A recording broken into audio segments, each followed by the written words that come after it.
हरे कृष्णा। सभी धर्म प्रेमी और भक्तों को मेरा सादर प्रणाम।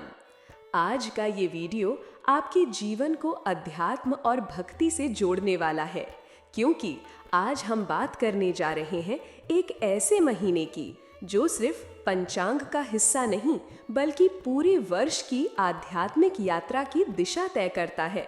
हम बात कर रहे हैं आषाढ़ मास की।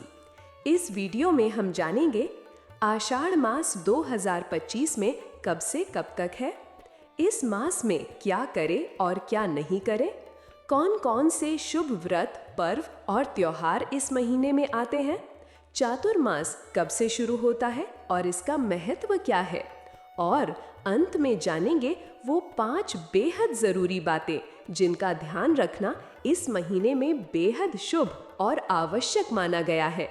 तो भक्तों, इस पावन ज्ञान यात्रा की शुरुआत करते हैं। आषाढ़ मास 2025 में कब से शुरू हो रहा है?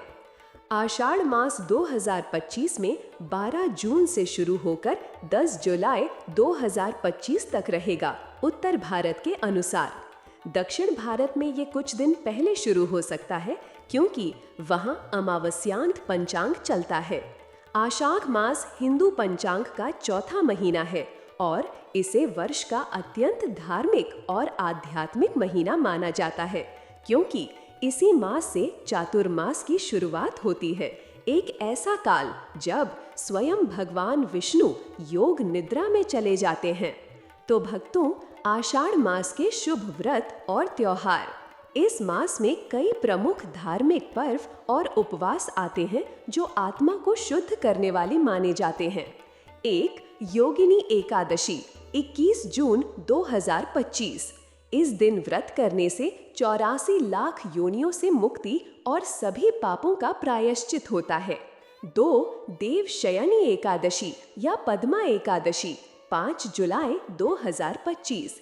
इस दिन से चातुर्मास की शुरुआत होती है। यह दिन विष्णु भक्तों के लिए अत्यंत शुभ माना गया है। भगवान विष्णु शेषनाग पर योग निद्रा में चले जाते हैं और 4 महीने तक इसी स्थिति में रहते हैं।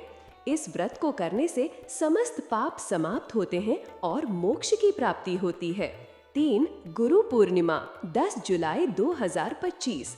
इस दिन अपने गुरु या जीवन में किसी भी ज्ञानदाता का सम्मान किया जाता है। महर्षि वेद व्यास जी की जयंती भी इसी दिन होती है। इस दिन गुरु पूजन, पाठ, दान पुण्य का विशेष महत्व है। तो चलो अब सुनते हैं चातुर्मास की शुरुआत कब और कैसे करें। चातुर्मास का अर्थ है 4 महीने जो आषाढ़ शुक्ल एकादशी से लेकर कार्तिक शुक्ल एकादशी तक रहते हैं। इन 4 महीनों में भगवान विष्णु योग निद्रा में रहते हैं और इस समय को आध्यात्मिक साधना, संयम, तपस्या और सेवा के लिए आरक्षित माना गया है। चातुर्मास में क्या करें?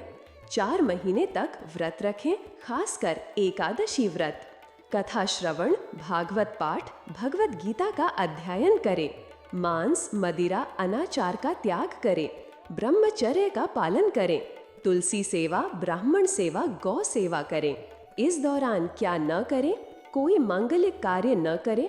विवाह, मुंडन, गृह प्रवेश, नया मकान लेना सब वर्जित माने जाते हैं।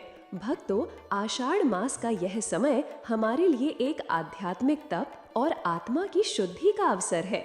अगर हम थोड़ी सी भक्ति, थोड़ी सी सेवा और थोड़ी सी साधना कर लें तो भगवान स्वयं हमारे जीवन में उतर आते हैं। भगवान विष्णु योग निद्रा में तो चले जाते हैं, लेकिन अगर हमारा मन जागरूक और प्रेम से भरा हो तो वो कभी हमसे दूर नहीं रहते।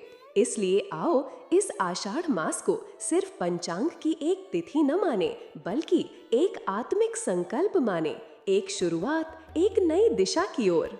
हरे कृष्णा।